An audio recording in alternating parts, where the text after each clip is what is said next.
I'm Veronica Dudo in Washington, D.C. Tonight on EWTN News Nightly, time limit.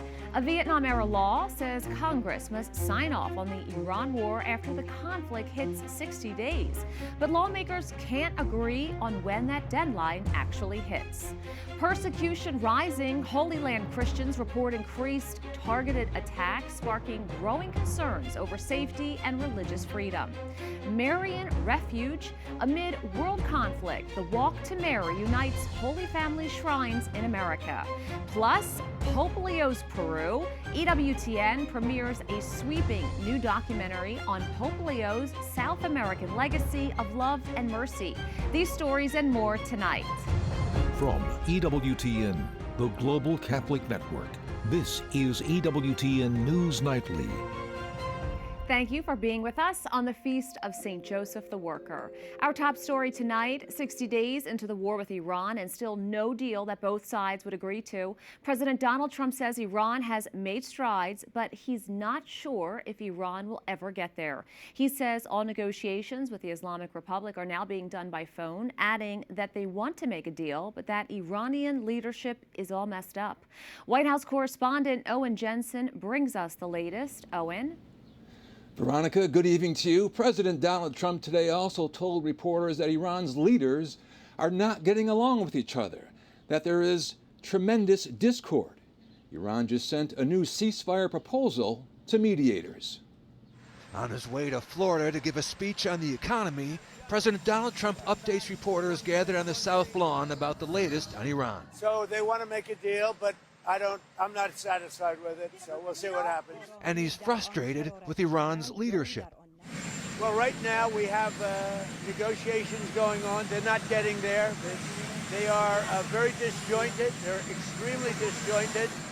They're not able to get along with each other as leaders. They don't know who the leader is. As negotiations and proposals go back and forth, the shaky 3-week ceasefire between the U.S. and Iran appears to be holding, but both sides are locked in a standoff over the Strait of Hormuz. The blockade has been unbelievable, powerful, 100%. It's been actually unbelievable.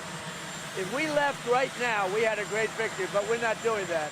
One of the major reasons President Trump has said he went to war was to deny Iran the ability to develop nuclear weapons.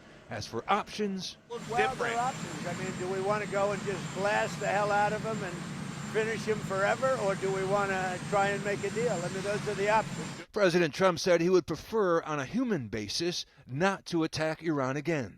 Meanwhile, drivers continue to feel the squeeze at the pumps, paying several dollars more every time the tank is filled. Gasoline's high. Other prices are way down, but gasoline's high. But when this is over, you'll have a world without a nuclear weapon with Iran. And today, President Trump was also asked about his upcoming trip to China in mid-May, a summit with President Xi, and he said it's going to be amazing. Veronica?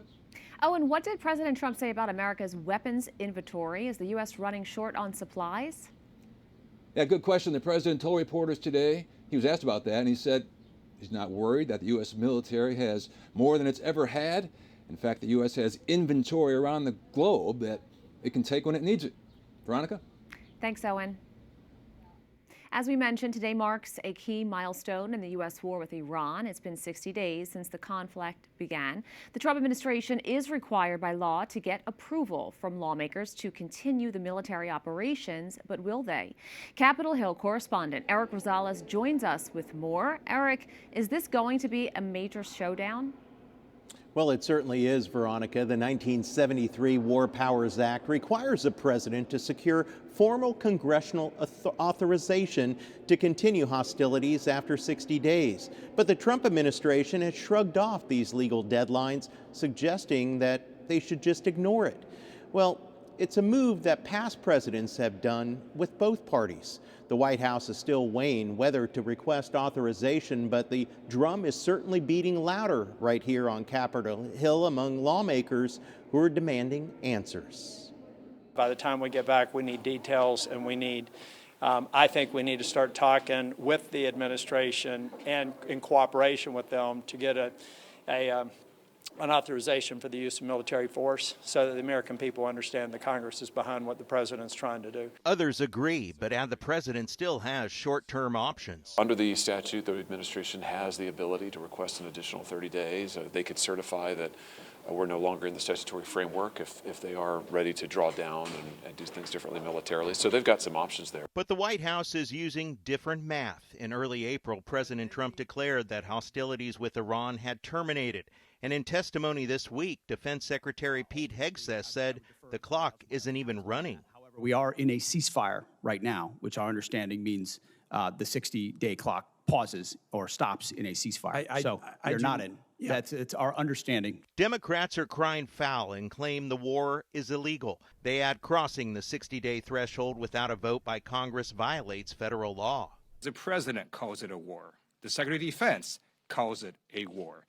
Only Congress can declare war regardless of what the war powers or any other federal statute might say. And this administration has not gotten approval from Congress for this war.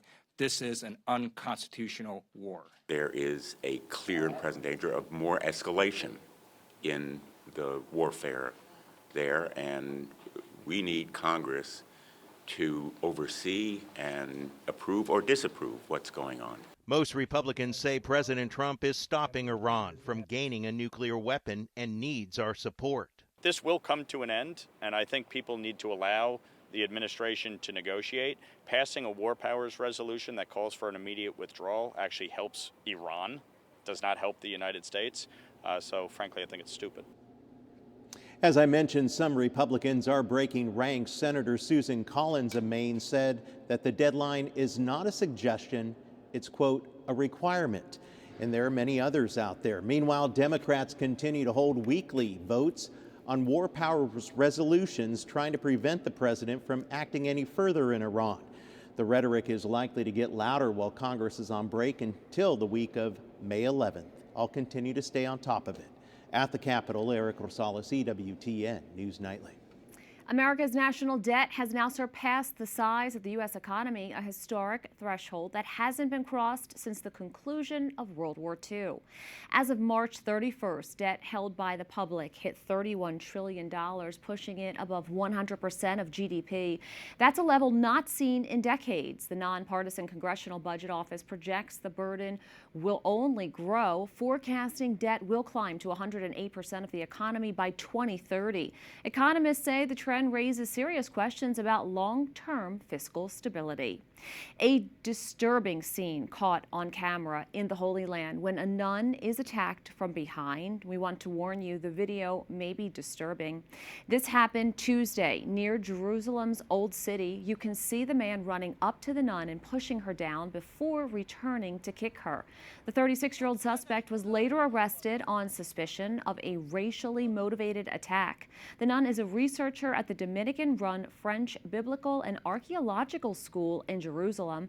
She suffered bruising from the assault. Christians in the Holy Land say targeted attacks against Christians are increasing in the area. My anger, as I told you, is on the three dimensions. The lack of clear position by the authorities, the lack of action against inciters, and the lack of sufficient deterrence. We have a lot more still to come on EWTN News Nightly. A must-see. A brand new EWTN special explores Pope Leo's years as a missionary, priest, and bishop in Peru. We speak to the producer. And it's dubbed America's Mini-Camino, why thousands are expected to turn out for a 22-mile walk to Mary.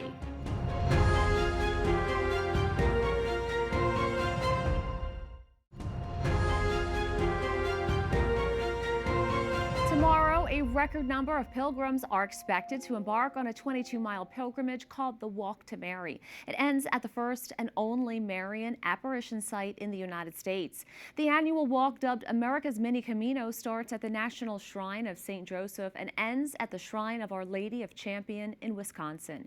It started in 2013. One of the walk's goals is to support Catholic schools and teach children the faith. The shrine also hosts a shorter version of the walk, a 1.7-mile pilgrimage called the Walk with the Children. Joining me now to tell us more about the Walk to Mary is Don Warden, COO of the National Shrine of Our Lady of Champion, and Tyler Jed Wabney, father of the family leading the walk with the children. Welcome to both of you. Don, we can start with you. Can you explain to us how the Walk with Mary pilgrimage came about? Walk to Mary was a response by a couple of gentlemen at a men's conference to go ahead and do an annual pilgrimage to our national shrine. And as things unfolded, the walk ended up starting at the National Shrine of St. Joseph and finishing at Our Lady's Shrine here. And it's incredible. You were telling me that it began with 300 people in 2012, and it has grown now where you're expecting this year 9,000 people from several states across the U.S. as well as other countries like Brazil, Trinidad, and Mexico. Now, Tyler, your family is leading the walk with the children tomorrow. Can you tell us more about that? Yeah, so we were asked to lead the walk with the children, which is a little bit smaller of a walk, and part of our family story is my son had an accident, and prayer helped him, helped us as a family, and it's a way to give back. And when this was brought to us, the Mother Mary and the Rosary is just an incredible prayer, and this is our way of giving back and a chance to say thank you to everybody that took a second out to say a prayer for Brett, who had a tragic accident and fought his way back. And we're excited that he can be there and maybe even do a little walking himself. Tyler, quickly, could you tell us what had happened to Brett? Yeah, so on July 9th, 2024, he was studying for his driver's license and decided to take a break. His breaks are a little bit different than most kids. He doesn't go to a video game. He decided his break was going to be finish power washing the house. And as he was doing that, he noticed his hose bin was a little bit dirty. So he decided to, let's clean that up first. Unfortunately, one of the tires exploded and ended up going through his brain on his right side and, cracking his skull and taking out his right eye. And of course, you said that your wife wasn't supposed to be home, but she was. You started to explain how you really feel like your family was kind of shepherded through all of this from a divine aspect. Can you tell us a little bit more how you now attribute a miracle? Yeah, 100%. You look at the 10 to 30 second tragedy that happened of the tire exploding and obviously going through my son's brain. He was supposed to probably be home alone at that point in time, as my youngest son was supposed to be at basketball practice.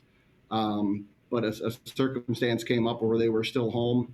And for some reason, Nicole looked out a window that, quite frankly, I don't know why she looked out that window of our house into our backyard and saw my son Brett laying there and was able to call 911 and start the chain of commands that kept Brett alive.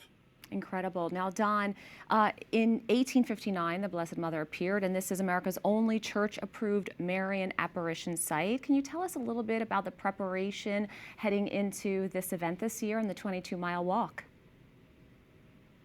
Well, it's unbelievable the number of how this has grown and the number of people that are involved in putting this together. We focus on a big aspect here at the shrine itself, but there's a whole group of people that are working logistics in terms of where the pilgrimage starts, all the crossways and roadways that have to be set up, water and food for everyone. It's an amazing effort. Last year it was interesting. We had actually over 350 volunteers just for the events. We had more volunteers last year than we had people in the first walk. So it's a real community effort to pull this thing together every year. Don and Tyler, thank you both so much. Thank you. Thank you much. Tonight, EWTN is excited to air a news special exploring Pope Leo's time as a missionary, priest, and bishop in Peru. Here's the clip. This is Chiclayo, Peru. And while it's a world away from both Chicago and Rome, you can't begin to understand who Pope Leo really is without being on the ground here, in the country where he spent more time as a church leader than anywhere else. I'm Jonathan Lee, and I traveled throughout Peru to learn how this South American country shaped our American Pope. Our EWTN colleague Jonathan Liedl reported and produced this program. He is the managing editor of the National Catholic Register. Jonathan, thank you so much for joining us. Great job on this new special. Now, what struck you about the influence Peru has had on Pope Leo and how it's shaped his ministry? Yeah, something I heard over and over from all the people we talked throughout the 3 cities we visited where Pope Leo had served is that he was a friend, right? He was a missionary, a priest, and a bishop, but he was so close to the people. He embraced their culture, he embraced their devotions. And I think that closeness to the people, that love for the people of God, is something that we're seeing continue to animate him as Pope today in Rome. Now, of course, you walked in his footsteps, and during your reporting trip to Peru, what story best captured the impact that he had? In terms of his impact, I think one of the best stories that I remember, one of my favorite ones, is I actually rode along in a pickup truck, a 4x4 pickup truck that he had acquired when he was the Bishop of Chiclayo.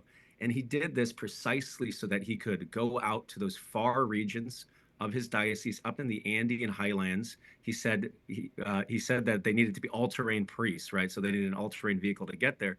And a story I heard was that there was actually a flood one spring, and a river was kind of overflowing, and he had to get to the mass of a new priest, his first mass, and he was from an Inca Andean community. And so Pope Leo himself drove this pickup across this flooded river to get to that mass, to be with the people. And I just heard so many stories about how people were so moved by how he wasn't a distant figure, right? He didn't just hide away in the cathedral, but he came to the people, he served them, he was with them. And for them to see that same man now elected Pope is just such a joy for so many. Now, of course, the first American Pope, he's approaching his 1-year anniversary. Did you learn anything that surprised you about him? I think, as he has said before, he is for certain a 100% an American, but 19 years of his ministry were spent in Peru. So this is really where he learned to be a priest in many ways, and he learned to be a bishop, certainly. So I think just learning how deeply that shaped him, even some of his devotions, right? He has a deep devotion to Santo Toribio de Mogrovejo, who is called the Apostle of Peru. He was a missionary from Spain who was the Archbishop of Lima in the 1500s. And so he didn't just come there to serve people, but he embraced their culture. And in many ways, as the documentary shows, we bounce back from Peru to Rome to see how that experience he had 19 years in Peru continues to play out in his leadership of the Universal Church today. The whole world continues to be curious about the Pope, and of course, they should try to watch your special to learn some more of these really incredible stories. Jonathan Liedl, thank you so much. Thanks for having me. Pope Leo's Peru airs tonight on EWTN at 8 p.m. Eastern with an encore presentation this Sunday, May 3rd at 11 a.m. Eastern. Up next on EWTN News Nightly, Fast Faith. Discover how racing driver Ferdinand Habsburg balances his historic legacy with his Catholic devotion. Plus, Divine Labor, why the Church honors Joseph's humble trade as the perfect model for the dignity of work.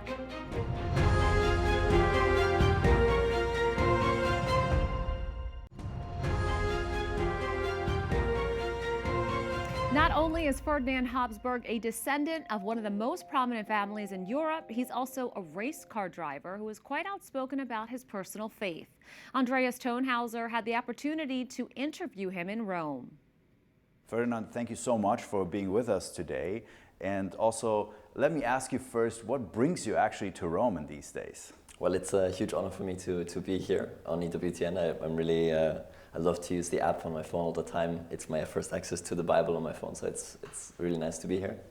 And I'm in Rome here today for the Order of St. George, of which my father is the let's say the leader. He takes care of the Order of St. George, and it's an order that brings men and women together to try to tackle some of the world's issues regarding faith, trying to live our faith, but also communally try to have a positive impact on the world. You are active in a high-intense, high-pressure sports like racing. How does this go together?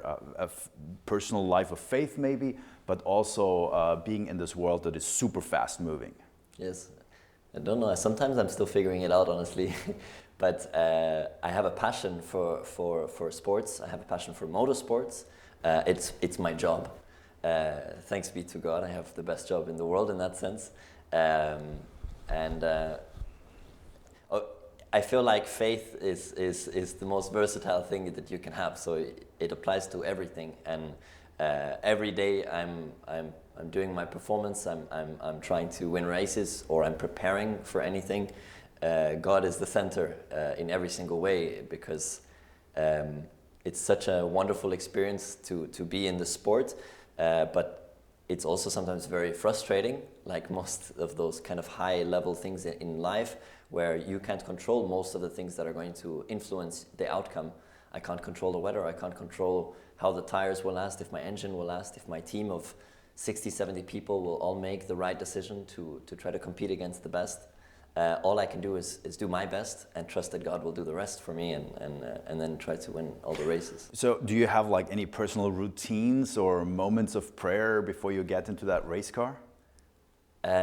Yes, I try to bring the rosary into it before I go into the car. I think the rosary is perfect actually, because it's also bringing you a bit into that flow state, that kind of repetitive, beautiful prayer to Our Lady who protects me.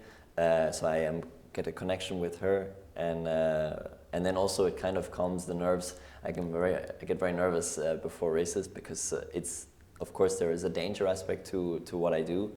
Let me stay a little bit with the family, because bearing a great famous name, I can imagine also brings a lot of responsibilities and also affects you in many ways. Yeah, you guessed it correctly. I'm very privileged, to have this name. There is so much history in it, and to be the one, for some reason, chosen to carry the name. My grandfather was obviously an awesome man, Otto von Habsburg, and he always taught us as young kids, like, remember, you are not your name, you carry your name, or a king doesn't, he is not the crown, he carries the crown. And I feel like that was such an important difference. He was like, you need to remember that you are just a child of God. Ferdinand, thank you so much for being with us, and all the best for your next races. Thanks so much. Thank you.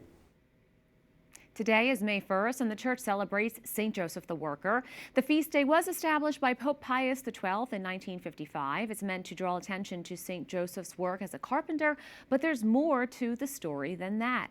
Joining us to help us dive deeper into this feast day is Father Thomas Petrie, a Dominican and theologian, as well as a frequent EWTN contributor. Thanks so much for coming back on. It's always great to see you, Veronica, and to be with you. In March, we celebrated the solemnity of St. Joseph. What makes St. Joseph the Worker different? Well, the March celebration is a solemnity, March 19th, and it's an old celebration. Parts of the church have been celebrating March 19th for St. Joseph going back at least as long as the 10th century. Traditionally, it's understood that might have been the day in which he died, whereas May 1st is when Pope Pius XII celebrated and wants us to celebrate St. Joseph the Worker in response to the International Workers' Day or May Day that it became known in the middle of the 20th century. So tell us a little bit more about that. When most of the world celebrates International Labor Day, why do we as a church celebrate St. Joseph the Worker?